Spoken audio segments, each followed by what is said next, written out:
profesor, në realitet kur të dëgjoj, mu më pëlqen shumë kjo tham non-stop profesor, sepse nuk janë tituj që e kanë ndryshu botën, po ata që e kanë ndryshu botën kanë ardhur të tituj. Sepse ata tituj kanë identifiku.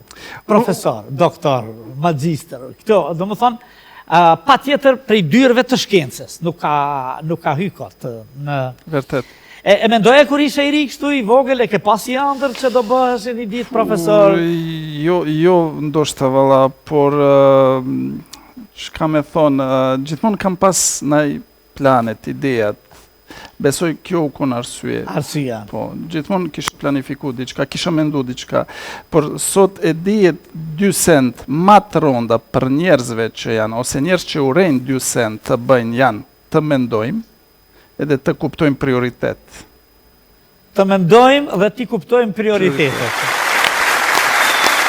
Sepse, nëse na e thojmë një detyra shumë e thjeshta, sa është 14 herë 20, barazim është kalkulator, jo shuma të tentojmë të mendojmë. Ne shkojmë te kalkulatori. Me njërë dalim te kalkulatori. Edhe që kjo inteligjencë artificiale, goxha na ka kalu edhe kalkulatorin tashi. Po, na vitin e kalum në Novi Pazar kemi pas një ligjerata atje, edhe titulli ligjeratës u konë teknologjia është, kompjuterat janë më të mençura, njerëz janë më pak. Më pak të mençur. Po. Në realitet, me inteligjencën artificiale, me gjitha të duhet shkollë që të gjindesh. Është kjo, nuk ta kryon krejt komforin që ti krejt i paditur edhe se ta kryon inteligjencë artificiale. Duhet dish me pyet. Po. Edhe, a ke pa që po varet krejt për fjalisë që ti ja kërkon? Po, vërtet, për ata inputat që i jepësh, edhe mendoj inteligjencë artificiale është pajisje jashtëzakonshme që e kemi. Edhe duhet temi falenderus për... Po, absolutisht. Për çajo shpikjen që e kanë na nuk guxoj me kundërshtu, se kjo i bjen sikur ata që i kanë kundërshtu makinat atëherë, në atë revolucionin anglez që i kanë thyje. Po. Dhe kështu që... Profesor, ju jeni autor i 8 librave, kreatori një pune të jashtëzakonshme dhe shumë humane në jetën e përditshme, sepse humanusit i del në ndihmë dhe kjo është shumë e rëndësishme. Po jeni edhe autor i disa shpikjeve që për mu janë krejt panjohura dhe do të doja që na thuash çfarë janë të shpikje dhe si rezultat i çfarë pune kanë ardhur. Ju jeni faktikisht gazetari i parë që çajo temën në maniera publike që e ka parashtruar ose që e kemi hap me ju. Po vërtet në kohën jo të fundit 4-5 vjet në fund punoj me disa shpikjet. Një shpikje quhet GLU, është një pajisje për fëmijë që nuk e kanë kontakt, që nuk reagon kur e thirresh ose kanë kontakt pak më i dobët. Kena kriju një suzat edhe një pajisje me vibrime që vendosim në shpinën e fëmis edhe e aktivizohet përmes të folurit edhe drita në syzat që janë syzat pa xhamat, edhe që jo kompjuteri që është në shpinën e fëmis edhe aktivizojmë përmes të folurit. Testimet deri tani që e kemi pas kanë tregu suksesin mbi 80%. Kur një fëmija kur e mban çajo pajisje mbi 80% rritet reagimet janë rritë. Jashtëzakonshme kjo. Pse po e thoni vetëm tek unë, nuk ju kanë prit apo s'keni dashur akoma? Keni dashur me i prit rezultatet? Po, kemi qenë në faza testuese, tash jemi në fazën prodhimi edhe promovimi serial. Të saj. Po. Edhe promovim edhe prodhim. Po, faktikisht, çështu ka. Mirë. A mund të flasim edhe për ndonjë shpikje tjetër? Po, e kemi një shpikje që është në tregun, unë e konsideroj si një shpikje vogël, por shumë efektive. Kemi kriju një gotën logopedike për masazhat e gjuhës, për problemet e gëlltitjes, për gjuhën hundor. Shumë send e bën çajo gota, shumë është e thjeshta, sepse unë gjithmonë si profesionist kam pas problem me ata shpatullat fëmija kur duhet me nxjerr gjuhën, koxha është e rëndë me bind me nxjerr gjuhën. edhe kur kam mendu çka mundemi të krijojmë, e gjeta që ajo gotën shumë e cekë është, edhe mundesh me vendos krem, mjaltin çka don fëmia, edhe me çajo epshin ndaj ushqimit fëmia reagon, e nxjerr gjuhën. Faktikisht e ka 2-3 platforma brenda gjuhës edhe çështu ushtron gjuhën. Në mënyra shumë e thjeshtë. Në mënyrë shumë e thjeshtë. E ke prezentu në ndonjë kongres? Mes kolegëve po. A mes kolegëve? Po kështu, akoma? Akoma halaj. Me dalë atje në balë, mi u folë edhe me prezentume? Jo, sepse kemi plan mas verës të bëjmë promovimet edhe për çajo shpikin e parë, edhe çajo gotën, edhe kemi 2-3 sent tjera që janë në fabrikën që e bëhet tash. Mund të flasim për to 2-3 shpike tjera, apo e presim në një moment më të mirë? Po, s'kemi nevojë. Në një moment më të mirë. Profesor i nderuar, përveç ata që kanë probleme në të folur, sidomos të fëmijët, logopedike, logopedia, gjuha. Pedia? Shkenca për pedagogji. Shkenca për pedagogji. Dhe pedagogjia me çujtë e gjuhës, e të folurit e kështu, dhe shumë e rëndësishme, me patjetër për njeriu, që dikur e kishim tabu, s'merrej kush, kështu është, qështu le, qështu rrit, qështu ka vdek, ka mbaru. Mendoj që një fjali që është armik ma i mall ndaj fëmijëve është edhe daja jem nuk ka fol derin 5 vjet. Mos unë gut. Kjo është armik... Gabimi më i mall. Ma i mall në koment që është. A ke pasë e përdorin që edhe Einstein s'ka fol deri ka bo 7 vjet. Që s'është të vërtet. Valla kjo e dëgjojmë hala çdo ditë. Po, e dëgjojmë. Dhe qenë ka gabim. Po, prandaj mos e bani, profesori po thot. Për vitet të tëra janë një kast e kësaj shoqërie, një nivel i lartë, për mua tingëllojnë edhe nivel i lartë, se janë botë e artit, e artistëve, edhe tu kanë drejtu për plot artist e këngëtar që të i kalojnë problemet e tyre. Janë disa, ju i dini më mirë, se as nuk të kam pyet, as nuk edhe... Okej, raporti as nuk kërkoj me na thonë kush e si, përveç që një kemi mik të përbashkët tani që të dytë. Por, cilat janë kërkesat e këngëtarëve, artistëve, apo pasojat e të kënduarit të pakontrolluar, me probleme në ambiente, apo... Unë jam i befasum kur e dëgjova, mas që kam pas disa kontakte me këngëtarë që e keni përmend, që ata nuk kam pas deri tash kontakt me një logoped. Logoped është për këngëtarëve si një fizioterapist për sportist, si futbolist. Edhe ti me pas karierën 30-40 vjet, pa asnjë problem, nëse këngëtar kjo është fati prej Zotit. Ani me konë edhe doktor edhe këngëtar edhe mos me të kontaktu 30-40 vjet logopedin. Po. Kjo është veç i tina i ndodhë, se tjetër... Kjo është fati madh. Fati madh se je po flet mirë edhe po kënon, ale? Po, keni të taman zëni mesetar, me përdor. Çka ndodh gjatë ti të kënduarit, prezantimit, të ekspozuarit në ato ambiente që pak a shumë i përmend në për vite? Keq përdorimi rezulton problemet në zë. Term profesional është disfonia. Disfonia, çrregullimet e zërit.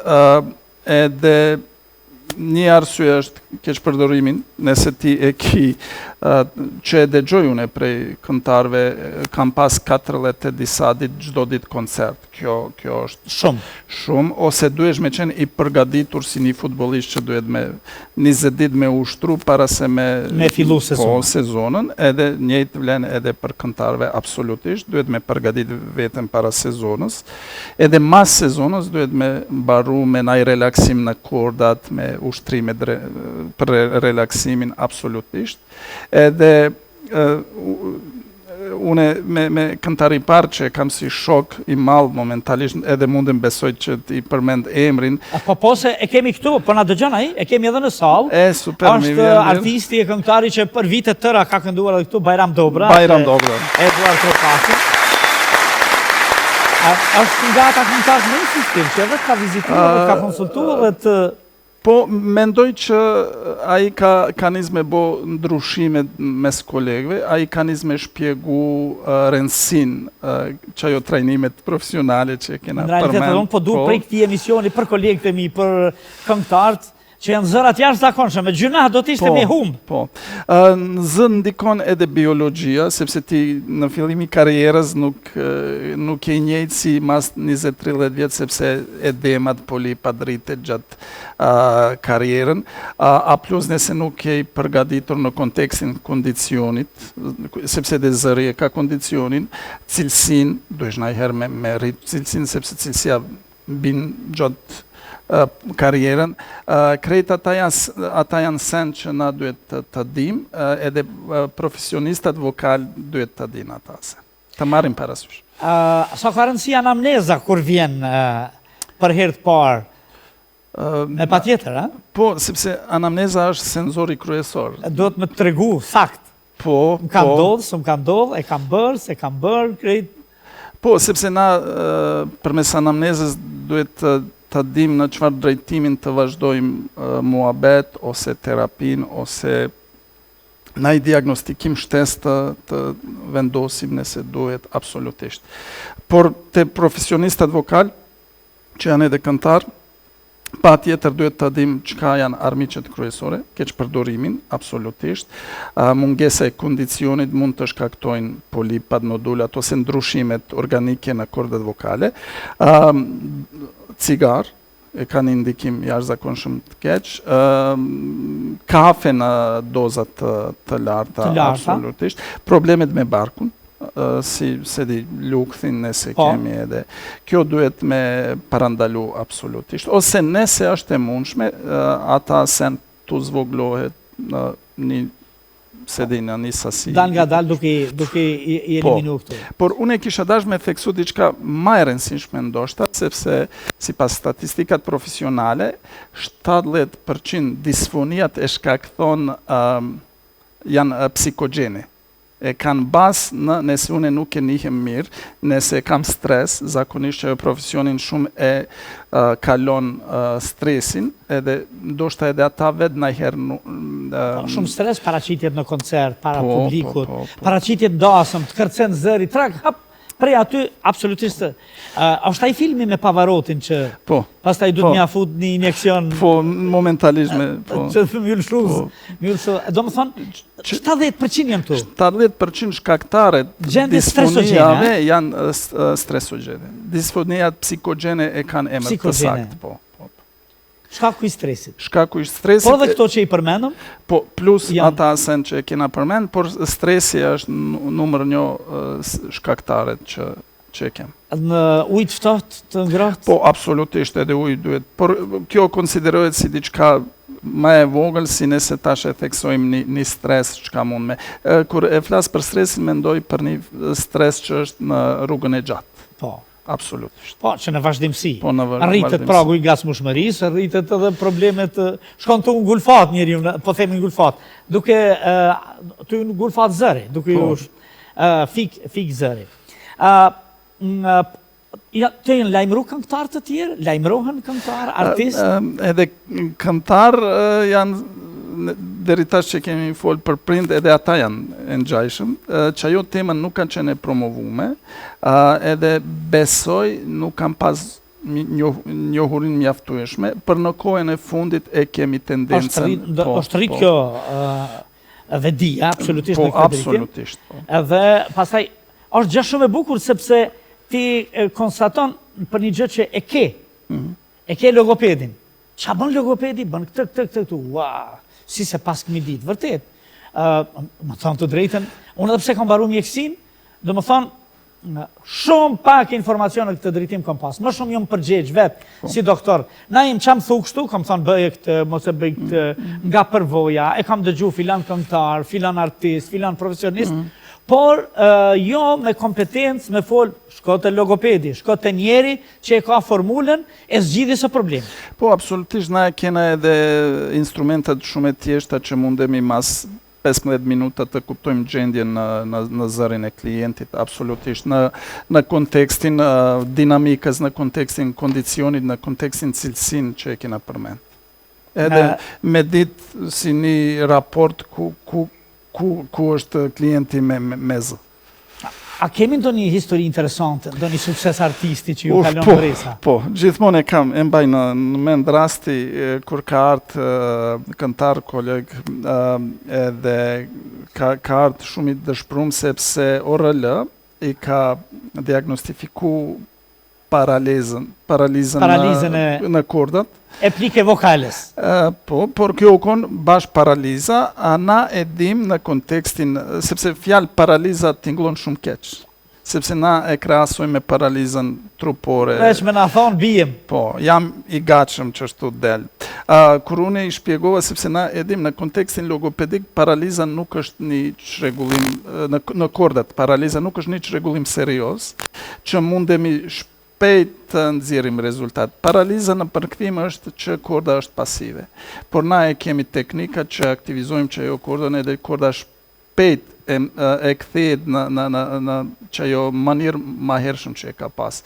Edhe unë kur i shpjegova që ajo paralizën ti që e ki nuk ki paralizat ekstremitetve, ti e ki kordën na e rregullojmë. Ajo po flen, po ka më ushu. Po, edhe shpejt kena pas rezultat. Keni pas rezultate, me i duar trokit kësaj gjë. Edhe që vjen të gjitha ata artistë këngëtarë që vërtet, po se në puna jo mirë. Edhe këta që pi bojnë dasmat, do të me kuptu, është mirë. Sot me boni dasëm, mas 3 ditëve tjetër, nëse po lodhme tu këndu. Sot, nesër, pas nesër. Mundesh edhe sot, edhe nesër, edhe mas nesër, por duhesh me qenë i gatshëm. Qaj këngëtari që e ka emrin Bajram Dobra, i ka 40 i ka, një mas një, qa me bota shi? Por ai është i gatshëm para sezonit se përgatis. Po ai vrapon me kordat. Shumë mirë, sepse ka thonë që din me lujtë futbol, nuk e kam provu. Se kam fort bindjen që din me lujtë futbol, po këtë sigurisht e bën mirë. Është njeri shumë i kujdesshëm edhe duar trokasim edhe njerë, se kemi artistë, kemi mikë përbashkët. Kush më ka suportu, profesor, më shumë të jetë që je falenderus? Nonës, definitivisht. Nonës, to nonës. Sepse na e dim, unë edhe nona qka kena mbjetu. A qka keni hjek? Keni hjek shumë? Jo shumë, për kjo konë një lufta e gjatë. Po, familja ju e i përbët, nana juve dhe? Edhe e kam grujën fëmijët, po. Sa fëmijë? E kam 3 fëmijë. 3 fëmijë? Po. Aja ke bose shqiptar dhe djemë vajza, po si ke? Qikat janë, qikat. Të lutëm. Marënësia qika djallë, vëmë për zotë që ka falë, thot një kanë nge bukur. Definitivisht. Mesazhi juaj për trit, për prindrit, për ata që e kanë zërin rjetin kryesor të komunikimit edhe të suksesit. S'po du bashkë me këshillu njerëzve.